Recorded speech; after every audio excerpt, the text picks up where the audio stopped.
Hey, this is Retro Nerd Girl, and this is a segment from my interview with Douglas A. Burton, the author of The Heroine's Labyrinth. Oh, Leia, baby Leia. Right. So if you're gonna tell the story of Leia, why would you go with age 7 and then go with the Kenobi story where he's actually protecting Luke? Like, you have to really shuffle the deck to make this work. I think this was saved somewhat by the actress who did. She was great. Yeah. She was so lovable. Yeah. And she did a good job of portraying someone who's willing to stand up for what she believes. Like, she did a good job there. I think so. She did. People did not enjoy what they did with her character. Right. Totally. As far as, like, the chase scenes and the action scenes, and they really didn't need her character in the story, to be very honest with you. But is there anything you think they could have done to help this character at all? Maybe in the Labyrinth? I would have made her older, where she has more agency and more freedom to make decisions. Oh. I mean, you want a character to be able to make decisions and then pay the consequence for those decisions, good and bad. Putting her at age 7 and then, like, leaving your native culture to go on a trip with a Jedi, this seemed misguided from the start to me. I feel like she, by the strength of her look and performance, like, she kind of looked a little bit like Leia, like in her head. Yes. We could see it, right? Yeah. I feel like because of the strength of that, we allowed it on some level. And we might have even enjoyed some of it. Like, some of it was enjoyable. And then other parts were like, what are we watching? Yeah. She would have been perfect for, like, flashbacks. Like, I would have had. Oh, nice. Like, you have older Leia making womanly decisions. Maybe 18 or 19, or, adult female, a grown woman, maybe young, but still grown up enough to be able to make decisions and get herself into trouble. She's mixed up with some militant bad dudes who are considered terrorists of the Empire. How did she get involved with these guys? Who approached her? How did she buy in? What happened? Who told her about her upbringing and lied to her? Because obviously there would be a cult of deception for her, which is one of the things I mentioned in the book, the secret identity of the heroine. Yeah. Right? Like Tangled. She has a secret identity. This happens a lot. Leia has a secret identity. And George Lucas actually intended for Leia to become the focal point in the sequel trilogies. Really? Yes, he did. Lucas intended for Leia to take more of a leadership role and actually become the balance of the Force in his sequel trilogy. So her father's Anakin, just like Luke. So she has a secret identity. Her parents would obviously have to lie to her in order to convince her that you're our daughter, you're a member of Alderaan. So there'd be a cult of deception right there. And if she started to unravel it, she'd be curious about her identity. Who are my real parents? I would love to watch a movie where young, 17-year-old Princess Leia is like, who are my parents? It's like, oh, you don't want to know. This is going to get crazy if you go down that rabbit hole. Yes. And then speaking of, there's a 19-year-old. Yeah, there we go. I'm cool with that. So how does this aristocratic girl, if you break it, she's a princess. Yeah. She's involved in government politics. How does she get mixed up in the rebellion? Yeah. It's so ready to be told. And it follows the Heroine's Labyrinth story to the T. In fact, Star Wars: A New Hope opens with about 5 tropes in order for the Heroine's Labyrinth for Princess Leia. So it opens with the broken truce. The opening scroll comes out, then it goes low. You see a planet, there's a moon, and then suddenly this ship roars overhead. It's her. It's Princess Leia. She's escaping. She's broken the truce to her native culture. Her native culture is bearing down on her. They're trying to capture her. They're trying to capture her. It's the police car. It's the classic image of the broken truce, right? I even point out that the head of the Star Destroyer looks like a Minotaur head, Yeah. So it's bearing down on her. It does capture her. Princess Leia does what? Heroes don't do this too often. Heroines do. She takes the Death Star plans, which is a physical symbol of her sacred fire. Her sacred fire is the rebellion. That is what she cares about most. And it's symbolized by the Death Star plans, because this will destroy the Empire, or at least the Death Star. What does she do? Does she try to make the escape? Does she lock it up? She entrusts the fragile power, which is R2-D2. She gives him the Death Star plans, and said, and it's like Moses. It's like Moses' mom putting Moses in the river. She's trusting that these random forces will work in her favor. It's amazing how heroines do this. Yeah. She entrusts the Death Star plans to R2-D2, who takes this quest very seriously, and he departs. Right? She is captured by the masked Minotaur. And let me ask you this. Darth Vader, who's one of the greatest villains of all time, has almost nothing to do with Luke Skywalker in the entire film of A New Hope. Yeah, he doesn't. He runs into Luke almost accidentally at the end. He's like, oh, the Force is strong with this one. Yeah. And then he's about to blow him out of the stars, except for Han Solo sweeping in, right? That's the extent of Darth Vader and Luke Skywalker in A New Hope. If you watch the movie, again, Darth Vader is her villain. He's a member of the native culture to which she has turned against. He's wearing a mask. He has captured her. He does everything that the masked Minotaur does. And he imprisons her. He puts her in a jail cell. Very common for the masked Minotaur to do. What does he do in there? You have the poisoned apple. This little mind probe comes in with the needle, which is the typical symbol of the poisoned apple, or one of the most common. And what does he try to do with this? He tries to extract her sacred fire, which is the rebellion. Tell me where the rebel base is. Anyway, so you have the broken truce. You have the entrusting the fragile power. You have the captivity, return to captivity. You have the poisoned apple. And and he says her resistance to the mind probe is considerable. So she doesn't reveal the location of the rebel base. And then we get the classic intersection of monomyths. The hero comes sweeping in and rescues her. Right? And what is her first? Aren't you a little short for a stormtrooper? She's not impressed by this guy. So, but they're in a labyrinth.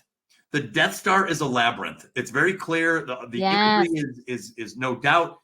And she finds the secret door to escape when they're almost captured. And of course, the two guys, the heroic partners, Luke and Han, they adopt her cause in A New Hope. They don't have their own plan here. Han could care less. Luke is only motivated by the heroics of rescuing the princess, but they both adopt the heroine's cause. And her Death Star plans lead to the destruction of the Death Star. There's a great case that A New Hope is very much a Princess Leia story, as well as a Luke Skywalker story. Yeah. And it works so nicely together. Yes. They work beautifully together. And, Luke rescuing the heroine doesn't reduce her presence and power in that film whatsoever. In fact, Luke is kind of put down a lot in the film. If you watch it, he's much more manly than Luke. He's always talking down to Luke. Princess Leia is like, you remember I said there's a doppelganger effect between the Beast as ally and the masked Minotaur? Yeah. Her first encounter with Darth Vader, he's like wagging, you are part of the Rebel Alliance and a traitor. And then in the next scene, or later on when she's talking to Han, he's like, I'm not in this for your rebellion. He's wagging a finger in her face. So anyway, it's just kind of interesting how that all played out. Yeah. Well, even that, the slave outfit is a captivity bargain. They didn't capture Leia. Leia went in there willingly to pretend to be captured to infiltrate Jabba's palace. So that was a captivity bargain. And I know she gets a lot of, or Lucas or somebody gets a lot of flack for that slave outfit, but it did have a purpose. There was some underlying. General Leia Organa. This is a totally different character now. Right. So, now we always love her because of the legacy. Carrie Fisher. Of who she is and who she's being played by. But I just felt like the character did not receive the honor of which she could have had. I did not love her storyline. And I think a Right. lot of people didn't like it either. Are there any things you think they could have done for General Leia to make her a little bit more exciting using the archetypes of the heroine's labyrinth? Yeah, for one, I would never have made her a general. Why? Yeah. She was like Padme, a female diplomat, Mm-hmm. right? Yeah. So Supreme Chancellor Leia Organa is her natural path, in my opinion. Mm-hmm. We should have seen her in the Senate chamber on Coruscant, just like we saw that scene where the Emperor's like, "I'm reorganizing the reverse." Let's see her flip that. This is the New Republic. We have representatives from all the star systems here. Because remember, in A New Hope, the Emperor dissolved the Senate. Yes. It was a pure military dictatorship at some point in A New Hope. Mm-hmm. I would love to have seen Supreme Chancellor Leia or another title, a comparable title, Mm-hmm. restore the Senate on Coruscant. That'd be a great moment. All those star systems that were celebrating and shooting off fireworks at the end of Return of the Jedi, they all make their way back to Coruscant and they revive the Senate, and it's Leia doing it. Yeah. She's the only one she's been in this fight since the beginning. Yeah. Now, as much as I love shows like The Mandalorian, the first two, The first two seasons. yeah, they've kind of gone off into a different direction. This is post the winning of the war, if you will, Yeah. that Leia fought, and so it would really be cool to know what she was doing at that point. Now they'll have to recast, but we're at a loss right now for what our main characters were doing at this point in time. Well, and think about it. They were alive, but they're not doing anything. Well, and there's this meme I've seen 1,000 times in social media Mhm. where it's one woman talking to her daughter, and her daughter's like, well, what about Princess Leia? And the mother corrects her, and she's like, no, it's General Leia. Yeah. Case closed. And it's like, it's supposed to be like this great, like, feminist statement that, we're not princesses, we're generals. We're generals. If you understand the lore of Star Wars, where did the Jedi go wrong, right? The Jedi were annihilated in Order 66. Ooh. Master Kenobi, Jedi Master Kenobi became General Kenobi, General Ki-Adi-Mundi. The whole problem was that the Jedi turned into generals. Why is she a general? For what? I don't know. That's the point that's really confusing, because I understand the idea of trying to impose this stronger, like masculine kind of edge to her, that she's not just, she's no longer a princess. Generals take their orders from someone. Saying. Right. And she could have been the person that was giving the orders to the general. And that's what I'm saying. Why did she take the step down for this more masculine role in which she's wearing the garbs of a princess? Right. So, like, where's her general suit? Where's the regalia of a general? Well, I see her as the head of state of the New Republic. There's nothing higher than that. General, I think Sable Phoenix said earlier, that isn't a general a demotion from a princess? Yes, it is. My thing is, Princess Leia's path would have been to be the leader of the New Republic, which is the new government. And I saw James Bacon even say, if you reestablish the Senate, wouldn't that kick off new wars? Yes. And this, I think, is her conflict, her task.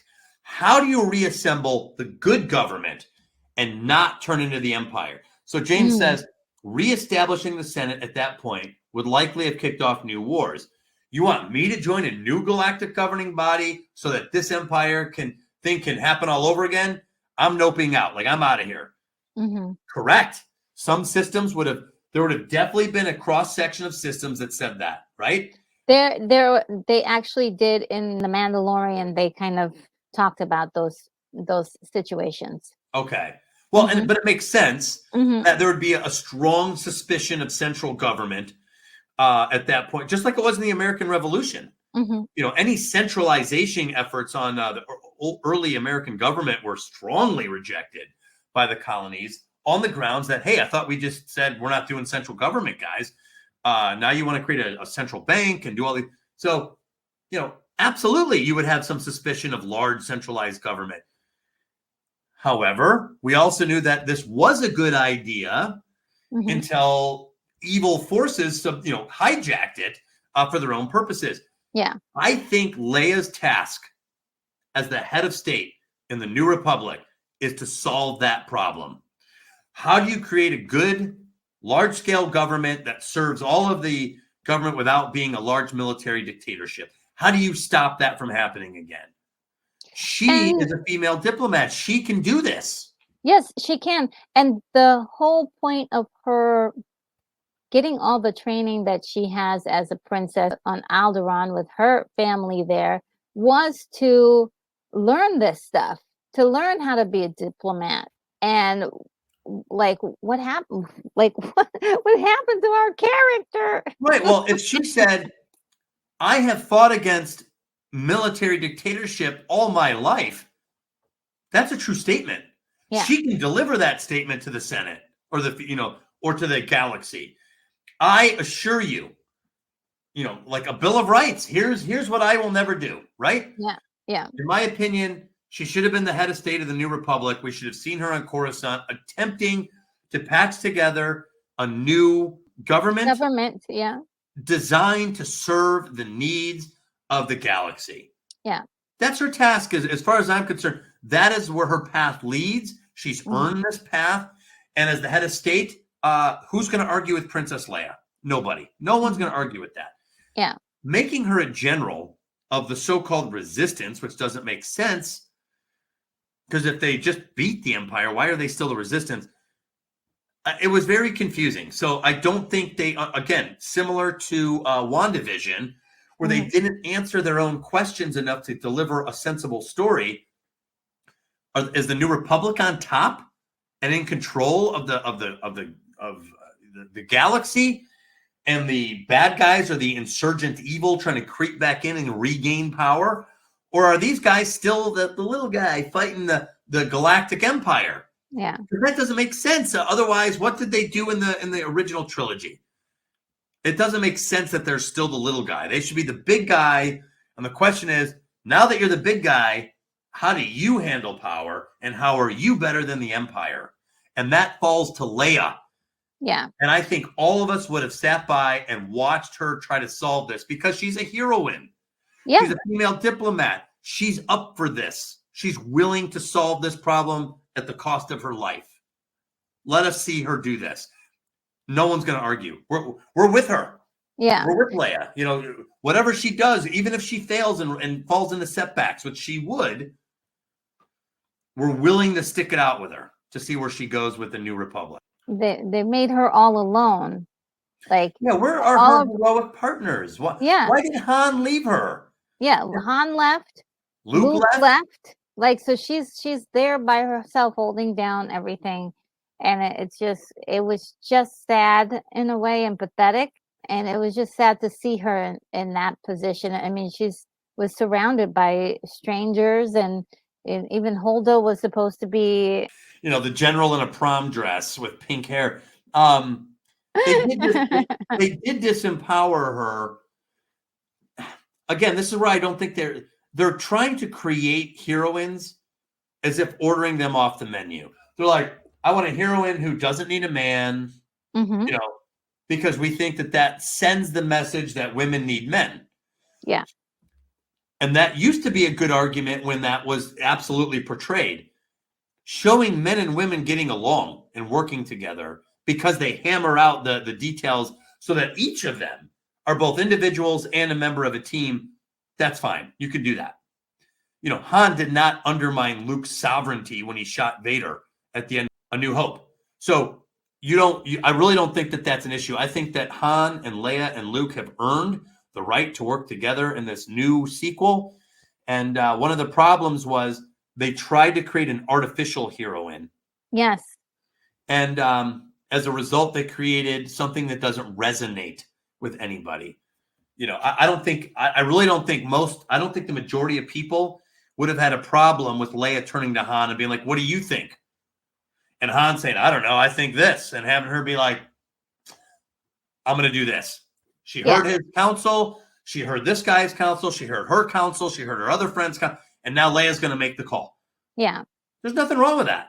That's how people in power are. They do ask for outside opinions from people they trust. So I don't know. I thought it was a reduced role for her as well. Yeah. Right now, YouTube is going to suggest a video for you to watch. I urge you to do so because that will really help out the channel a lot. And I will be able to continue to make content a lot like this. Without further ado, I bid you adieu, and I'll see you in the next one.